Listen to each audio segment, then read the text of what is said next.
passé une excellente journée. Moi, je vais bien et j'ai passé une excellente journée. Aujourd'hui, une nouvelle petite anecdote. Mais avant de commencer, si tu n'es pas encore abonné, abonne-toi. Mets-moi des likes. Laisse-moi des commentaires. Partage la vidéo sur tous tes réseaux sociaux. Oui. Ça aidera énormément le référencement de la chaîne. Je te remercie infiniment par avance. Alors, une nouvelle petite anecdote. Alors, on va repartir. Je pense pas que j'ai tellement déjà fait pas mal de vidéos d'anecdotes que à force des fois je me demande si à un moment donné je vais pas me répéter. Parce que c'est vrai que des fois,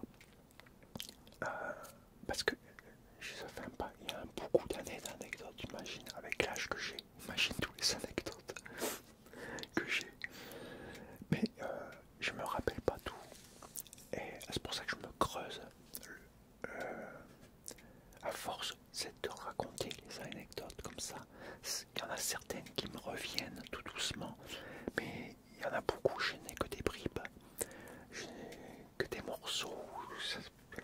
Pas suffisant pour faire une vidéo, ça durerait que 5 minutes, parce que je me rappelle pas tout complètement. J'ai oublié beaucoup de choses.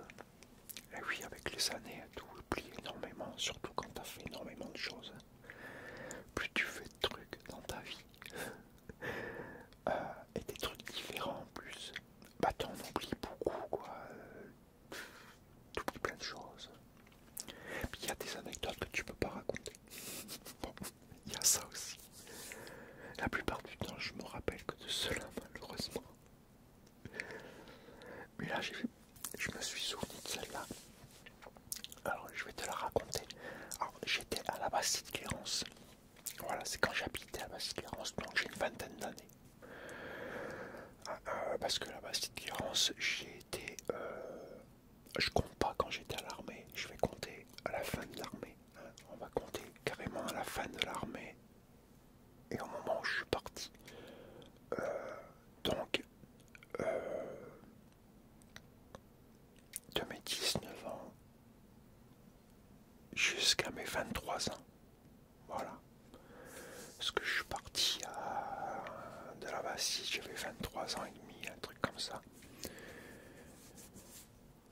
Donc, pendant cette période-là, je sais plus quel âge j'avais exactement, je sais que j'étais à la Bastide-Clérance. Alors, c'était un après-midi ensoleillé. Alors, je ne pense pas qu'on était à l'été. Tu vas me dire, mais comment tu peux savoir, te rappeler si c'était l'été ou pas? Il faisait du soleil, d'accord, mais comment tu peux pas savoir si c'est l'été ou pas? Pourquoi? Parce que je vais te raconter l'anecdote. Ça se passait à côté de la piscine, parce qu'à la Bastide-Clérance, il y a une piscine. Il y a une piscine, des cours de tennis pour jouer au tennis. Il y a un terrain de foot. Et justement, l'été, quand il fait beau, la piscine, elle est bondée. Et oui, c'est les vacances, c'est l'été, elle est bondée. Là, il n'y avait personne. La piscine était fermée. Donc, je sais que c'était pas l'été, ni de vacances. Il n'y avait pas de vacances, c'était en semaine. Je pense que ça devait être au printemps ou avant les vacances, en fait. Et en semaine, ça devait être pas un week-end. Parce que le week-end, il y a souvent du monde. Les jeunes, beaucoup de jeunes qui vont sur le terrain de foot pour jouer. Et il y en a aussi certains de là-bas qui venaient pour jouer, faire du tennis et tout. Là, il n'y avait personne. Personne sur le terrain de foot, personne au tennis. Donc c'était en pleine semaine. Voilà pourquoi je le sais. Et donc, comme d'habitude, avec mes deux compères, Christian et Bruno, que j'ai déjà parlé dans d'autres vidéos, on savait pas quoi faire. Et on prend nos meubles, puis on se dit, on va aller aux étages. Alors les étages, ce qu'on appelait les étages, c'était pas loin de la piscine justement.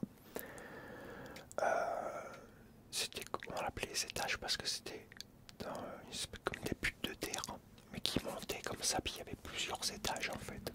Et on s'amusait à faire du cross, à monter les pentes, à les descendre, à faire le tour. C'était comme un mini terrain de cross, on va dire, voilà, en quelque sorte. Mais bon, on appelait ça les étages. Parce qu'il y avait 3 niveaux. Et on allait s'éclater là-bas. Bon, à chaque fois qu'on y allait, on pétait un truc à normal. Et puis bon, là, on y avait été tranquille. On s'amusait, à force d'y aller, on commençait à connaître par cœur. Et là, on n'avait rien pété. Et puis bon, au bout d'un moment, ça nous prend la tête. On se dit à force de monter. Donc on redescend, on repart. Au niveau de la piscine, alors il y a la piscine, par exemple, qui était dans la route, là. Je vais te faire un petit schéma. Dans la route, là. Piscine ici. De l'autre côté, la main. J'ai déclenché la caméra, l'IA. Donc dans la route comme ça, la piscine d'un côté, et de l'autre côté, il y avait des tables avec des chaises, avec de l'herbe. Alors il n'y a pas de barrière de chaque côté par contre. Et où il y a l'herbe, à un moment plus tu avances sur la route et plus ça descend et il y a une espèce de pente. Ça c'est dangereux. Si tu rates, t'es cramé ou tu rates la route, tu vas un peu trop sur le côté, tu peux tomber dans le fossé et assez haut. Tu peux te faire un accident, ils ne mettaient pas de barrière. Donc nous on était là dans ce truc d'herbe. Et on délirait, bon, on avait un petit peu fumé, comme d'habitude. J'étais jeune. Oh. Et on commençait à délirer.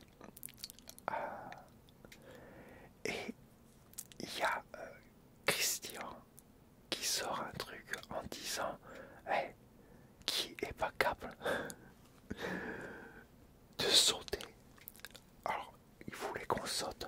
Là, c'est pas une butte, mais de prendre son élan du parking de la piscine, traverser la route et sauter dans l'herbe, sachant que tu avais peut-être 2 mètres, 3 mètres de haut, de rigole comme ça, une pente comme ça, d'herbe. Tu sautais et après tu ratterrissais dans l'herbe, en fait. Et c'était même pas une butte, hein. C'était tout droit. Puis après, tu avais la pente directe de 2-3 mètres de haut et tu atterrissais dans l'herbe. Et comme par hasard, comme ils étaient un petit peu défoncés, moi j'ai dit non. même défoncé, hors de question. Et Bruno, bien sûr, c'était un peu un casco. Il dit ouais, bon, je vais le faire. Mais le truc, c'est que la pente, tu vois, la rigole, la route comme ça, quand tu descendais la pente, moi je dis 2-3 mètres, c'est parce que c'est à l'endroit qu'il s'est passé quelque chose. Mais plus tu revenais en arrière, moins c'était haut. Parce que au tout début, il n'y en avait pas. Puis plus tu avançais, parce qu'elle était en pente en fait. L'herbe, le sol était en pente, mais elle, la route, elle était droite. Donc ça te fait une route droite et de l'herbe en pente comme ça, qui descend. Donc la rigole, plus tu avances vers la rivière, parce qu'il y avait une petite rivière au loin, plus tu avançais vers elle et plus c'était haut. En fait. Et donc, Bruno, qu'est-ce qu'il fait? Il prend sa meule, il va sur le parking de la piscine, il prend son élan, il s'élance, il fonce. Nous, on faisait en sorte de voir qu'il n'y ait pas de voiture qui passe sur la route pour lui faire signe qu'il pouvait y aller. Il va, il saute, mais il s'est pas mis à l'endroit où il y avait 2-3 mètres, il était plus près, il y avait qu'1 mètre là où il a fait. Pas de problème, il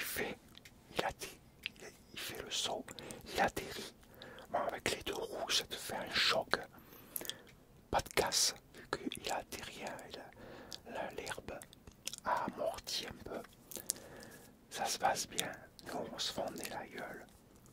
On était morts de rire, complètement en train de délirer. Et il y retourne. Mais comme il était un petit peu défoncé, il fait pas gaffe à l'endroit où il avait sauté. Il va un peu plus loin. Là, c'était un peu plus haut. Il fait le saut. Il atterrit, mais cette fois, c'était beaucoup plus haut. Je sais pas combien il y avait de hauteur. Le saut qu'il a fait, mais c'était beaucoup plus haut, parce qu'il s'était mis plus loin. Et la distance était plus haute.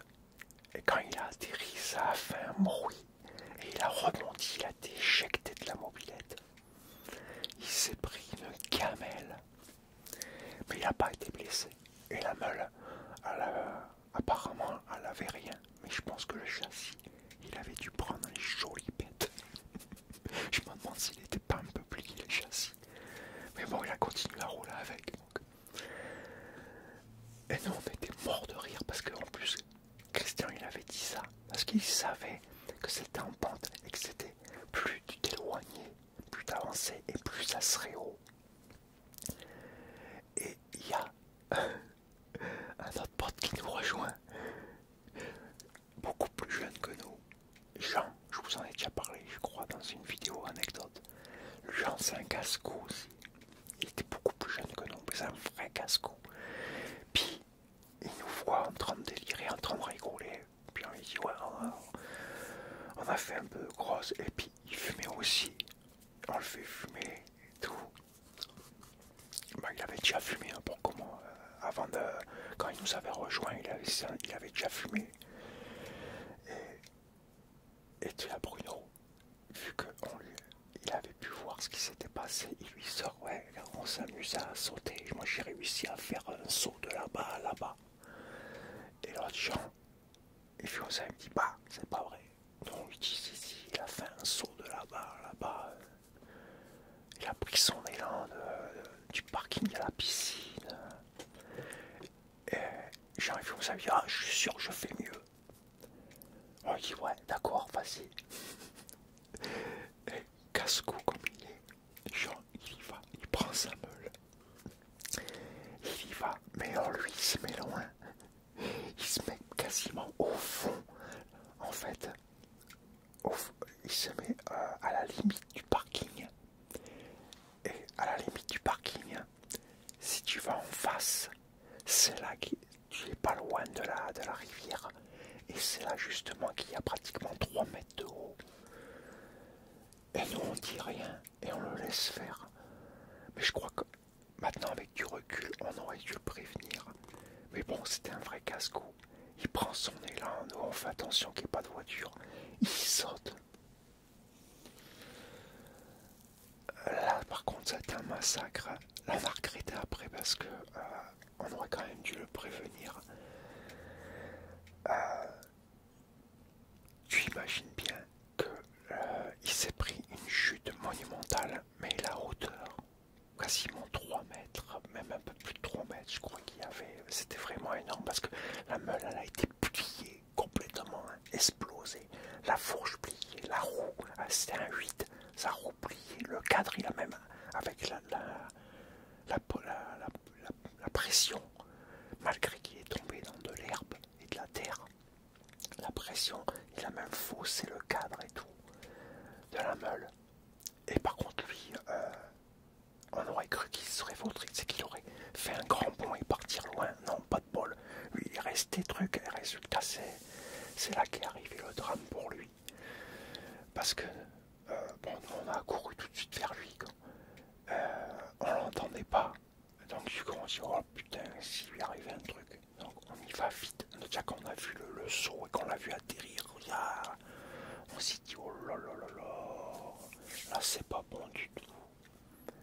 Et du coup, on va vite le voir. Parce qu'on ne voyait pas bouger ni rien. Là, on a flippé par contre. Là, on n'avait plus envie de rigoler. Et en fin de compte, non, il était conscient, mais il était sonné, en fait. Mais ce qui va suivre, il va pas être sonné longtemps. Et la panique va vite arriver. Nous, on voit l'état de la meule. On lui dit, putain, t'as flingué ta meule, quoi. Puis on lui dit, mais pourquoi t'as été si loin? T'aurais dû sauter plus près. Et puis là, il nous dit, mais vous m'avez rien dit. Mais là, il était sous l'effet de la chute, on va dire. Il était encore un petit peu truc, donc pas de panique. Il n'avait pas encore vu ce qui lui était réellement arrivé. Ouais. Là par contre c'est pas cool du tout. Là il n'y a pas de quoi de rire parce que là on a flippé et on s'est dépêché de vite appeler une ambulance. Et ouais, ça a été direct. Heureusement à Aspin, à côté il y avait encore la polyclinique à l'époque. On pouvait les appeler, ils envoyaient une ambulance. Heureusement. Les pompiers bien sûr ils sont mis au courant en suivant. Ils sont arrivés vite. Quoi vite? Ils sont quand même à 7 km. 7 km, faut les faire. Moi, ils ont dû tarder. Hein. Le problème, c'est que pendant cette chute, et qu'il est resté bloqué, qu'il est resté sur la bécane et tout, c'est qu'il n'a pas fait gaffe, c'est que sa jambe, je sais pas comment il a dû se débrouiller. Il avait le tibia, fracture ouverte, le tibia qui ressortait de la jambe. Un truc horrible quand il a vu ça. Voilà. La panique totale. Là, il s'est mis à paniquer. Oh non, on a essayé de le réconforter, dire non, regarde pas, ne panique pas. On a appelé, t'inquiète, ils arrivent, tout va bien aller. Là, par contre, on rigolait plus. Là, on rigolait. Quand on en a reparlé plus tard, on en a rigolé. Mais plus tard. Pas sur le coup on a pu rigoler quand ça fait impressionnant. Hein. Moi j'ai dit quand tu vois la télé, c'est dans les films, tu regardes, tu te dis waouh, mais quand tu le vois en vrai, tu vois un os, tu vois du sang partout, tu vois un os qui sort de la peau, qui transperce, fracture ouverte avec un os comme ça qui sort.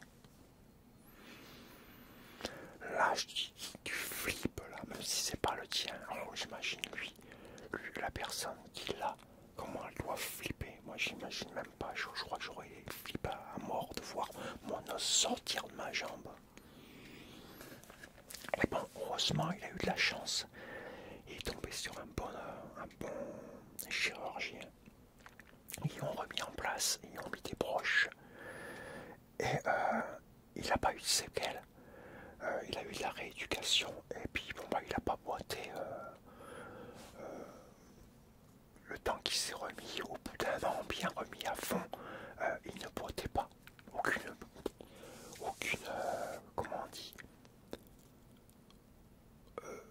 aucune lésion, aucune conséquence quoi. Il y a eu, parce qu'il y en a certains ils boitent à vie, certaines blessures qui vont boiter à vie ou truc, lui rien. Il a eu la chance, c'était bien, mais bon, il était tombé sur un très très bon chirurgien de ce côté-là. Mais bon, voilà ce que c'est de faire des bêtises.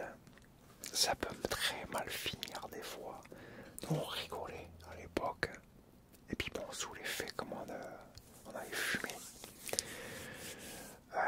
Des fois ça peut être très dangereux. Il faut faire gaffe. Faites gaffe aux bêtises que vous pouvez faire. Faut éviter. Faut éviter. Là ça se passe plutôt bien, on a de la chance, mais ça aurait pu être pire, bien pire. Voilà cette petite anecdote, tout ça parce qu'on se faisait chier, qu'on savait pas quoi faire et qu'on voulait s'occuper. Il n'y avait pas de console à l'époque, il fallait qu'on trouve. Bien sûr on trouvait des trucs toujours débiles à faire. Qu'est-ce que tu veux? Voilà cette petite anecdote. J'espère que... Je sais pas si ça t'a détendu par contre. Ne fais pas de cauchemar par contre. Ne fais pas de cauchemar. J'espère quand même que tu as apprécié et que tu as passé un agréable moment en ma compagnie. Et écoute, moi je te dis, à très bientôt pour une nouvelle vidéo, nouvelle anecdote. Et en attendant, porte-toi bien et